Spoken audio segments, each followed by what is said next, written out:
الفيديو ده يحقلي ان انا مستحيل اكل حاجه من بره تاني. خلاص اثبت لي بقى ان هو انا صح.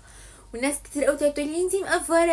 أنا مش مقفره، انتوا هتشوفوا الفيديو ده والله لو قدرتوا تحطوا حاجه في بقكم من الحاجه اللي هما بيعملوها دي، وانا عرفت ايه دي والمفروض ان انا بشوفها بره واكلها، والله ما هحطها في بقي.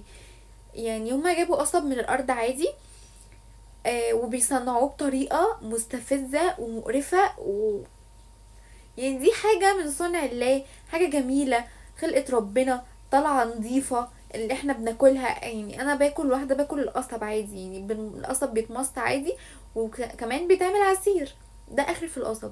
لكن ان هم يدخلوه في كذا مرحلة والمراحل تبقى عاملة كده المنظر ده، لا. يلا بينا نشوف. بس قبل اي حاجة بس متنسوش تعملوا اشتراك في القناة، تفعلوا الجرس، لايك للفيديو ده، وتقولوا لي بتتابعوني منين، احب اعرف انتوا منين. وكمان هتلاقوا الفيديو ده كامل على القناة، لازم تشوفوها القناة كامل.